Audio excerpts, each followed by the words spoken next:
If you want to learn new techniques, this might be the video for you. Hi, I'm Creative Katie Karen Burchill. Welcome to my channel. This is the second in my new series, Technique Tidbits, where I focus on one main technique and then finish the art journal page using some tried and true art journaling mixed media basics. So I'm working in this mini composition book that I turned into an art journal, and I am going to focus on one technique, and I'm using my prompt and process cards. This one, the technique we're going to use today is called Gesso Resist. Now, this is really important. You need raw paper. No gesso on the paper, no gel medium, nothing. Raw paper if you want this to work out right. Then you need a stencil. I like picking a stencil that has some wider openings and some interest. Now, you could do it all over the entire page, or you can select areas like I am. This is just white gesso. I'm just putting some on my craft mat just off screen, and then I am going to apply it with a makeup sponge. I'm just positioning this stencil. FYI, this is from the Crafter's Workshop, one of my favorite stencil. I believe it's called Art Deco Leaves, although it reminds me of peacock feathers. So I am pushing gesso through the stencil on this. Now, I make a mistake here. I have too much gesso on my sponge. It's too wet and it kind of seeps under the stencil, which kind of affects the overall effect. But this is the first layer. It's the beginning layer, and I'm not unhappy about that. You'll see what I mean. I do a better job on the second side. So there is, you can see the gesso, white on white paper, but you can still see it. Now I want to put some down here, some of the same markings down here. So I'm positioning it.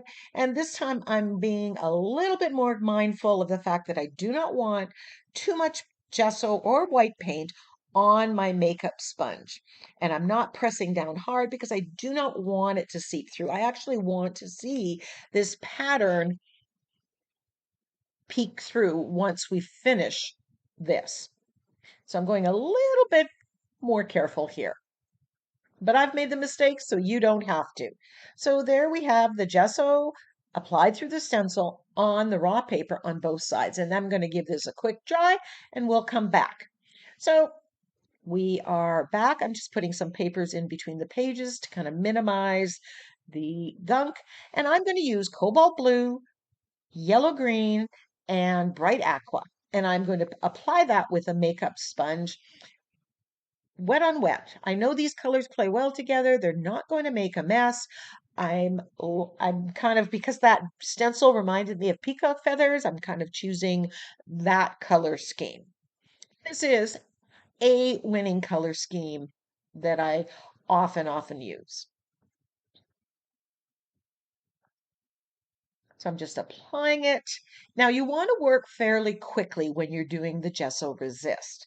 You don't want the paint to hard dry before you get the gesso to resist and reveal the pattern. So I'm only doing half the page. Now this is a very small surface here, very small page, but if you were doing this on a larger page, do section by section. Now I'm just taking a baby wipe and I am rubbing on top of where the gesso is. There's a slight bit of texture there. It's not exactly flat on the paper. And because it resists the paint, you can lift the paint off with the baby wipe, as you see me doing here. Now you can remove all or nothing. You can go back to white. If it's dried, you can give it a little bit of rubbing alcohol on your cloth, and that will help lift the paint or make it more white. Take it right back to the white gesso. So I'm just being very careful here. If I was to take that baby wipe and wipe on the raw paper, it would not be able to lift. So now I'm going to apply color on the other side, and you'll see the mess I made with that first application of gesso through that stencil. You'll maybe see the difference. So here I'm just putting the paint on wet. I'm working quickly. This is in real time. I've kept these videos for the most part in real time, although I have cut out parts and sections. But I want to teach you a technique, and then I want to send you on your way so you can go and try that technique. Just a reminder, I'm working small. Work small when you're trying out a technique. You do it at multiple times, different color schemes. Give it a good go before you decide, do you like it or do you not? So you can see it's kind of blotchy. That one leaf where the gesso seeped under is pretty solid. But you know what? This is only the first or second layer. I'm going to do other things and I'm going to kind of camouflage that or push it back so it doesn't look, you won't really see the mistake. Half of mixed media and art journaling is solving a problem or hiding the mistake. So that's Gesso Resist. Now I'm using the Songs of the Sea border textures stamp on here. And I am using the cobalt blue. That's the same blue that's in the background. There's not very much of it. I wanted to add a little bit more, so I am using a stamp and I'm just applying it with the makeup sponge right onto my stamp and then pressing that on. It's giving adding that little bit more blue to my background, which I love, and it's giving some pattern and texture. It's also pushing back some of the stenciling that I did, and it's just unifying the entire page. Let me know if you like this color scheme. Again, this was cobalt blue, yellow green, and bright aqua.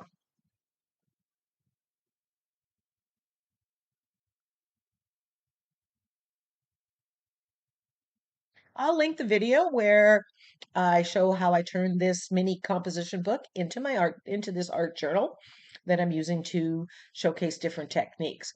This is a number stamp from Tim Holtz, and I'm putting white acrylic paint on it this time and stamping. This kind of lightens and brightens the background.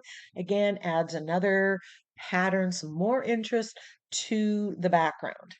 I love working small. It allows me to use some of my smaller stamps and stencils, and it's a quick, easy journey.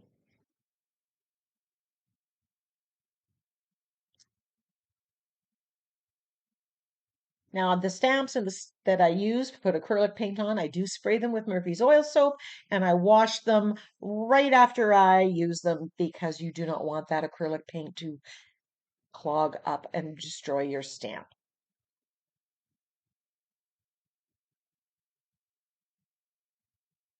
Use a toothbrush to get it all out. So there we have this beautiful evolving background. Now I have this dot stamp that I think there was a word on it, and I just cut off the dot part because that's what I wanted. And it's just adding some contrast to the page. Now, because everything is permanent underneath, that kind of got messy. I got a little sloppy, and I was able to erase it and reapply it in a way that I liked.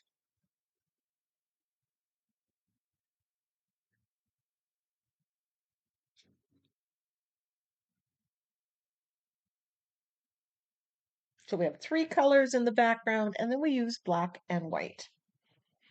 I love how the gesso resist, those leaves that from the Art Deco leaves, really comes through. You see that pattern, but it's soft and muted at the same time.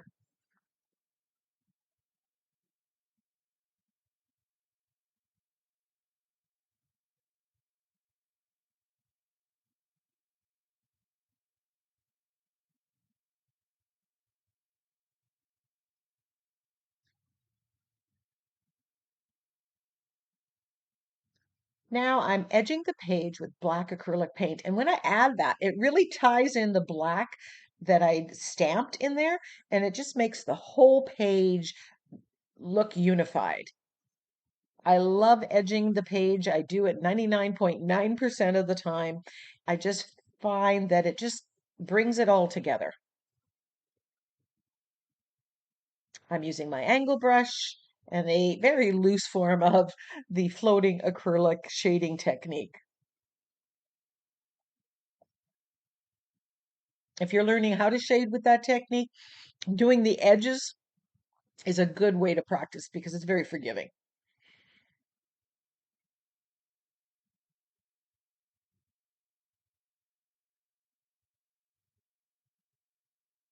And as you can see, I'm turning my work to make it easier for me to do what I need to do. And there we have the finished page, the finished background, and I'm ready to add a focal image. And I just look through a pile that I have in a bin, and I'm just making sure I'm right side up. And I'm just going to use this butterfly and put it on. And I'm going to kind of move it to the side where it didn't, the Gesso resist, I didn't quite do it right. So I'm going to kind of cover it up with my focal image. And then from my Grateful, Thankful, Blessed sentiment pack, I grabbed this. Now this, I shrunk it down 4 pages onto 1 page. So I shrunk the size, which you can do with all my digital sentiment packs. And I printed it on sticker paper, which makes it perfect size for this roughly, I think it's 5 by 6.5 by 4.5. It's great for ATCs, for if you're working on index cards. It just makes it's the perfect sizing. And the sticker paper just means you have to peel and stick. I'm using gel medium to glue this down, and I'm using a silicone brush to put it on, to apply the gel medium.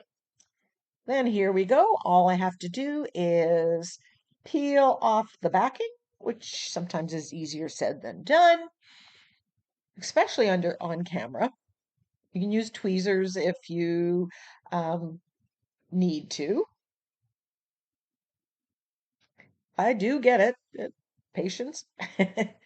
And final decision, I'm just going to put it there. But then I put a coat of gel medium on top. Now, this sticker pack is from Amazon. I think it's the Amazon brand name. The adhesive is really great. You do not need to put any glue on it. I put a cover on it to seal it because I'm going to shade around it, and that will help me do that. If I get anything on the sentiment, I'm able to wipe it off because I've sealed it with the gel medium. Just shading around the sentiment to make it stand out. And then I'm going to use my angle brush and the shading technique on the butterfly. Now I'm opting to keep the butterfly black and white here. I've got a lot of color in the background. I want that to be front and center. So I am just doing a little bit of shading with black acrylic paint on the outside edge of this butterfly just to make it stand out a little bit more. Sometimes less is more. You can colorize it if you wish.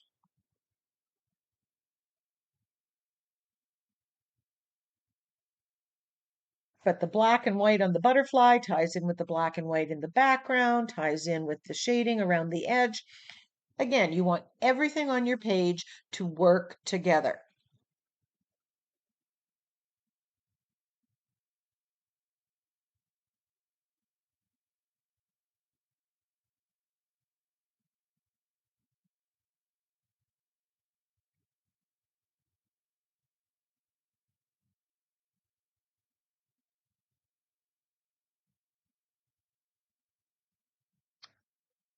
And then because I like my bling and I just wanted to add a little bit something more, I'm just splattering with gold paint.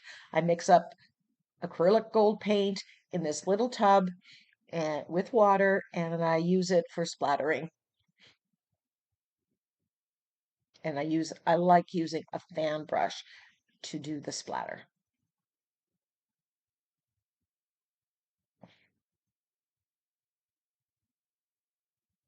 Like how that yellow works with the greens and the yellow and the blues in the background. And there we have our finished page featuring Gesso Resist. I hope you like this video, and I hope you give Gesso Resist a try. Close-ups of the finished page are to follow. Until next time, go get creative.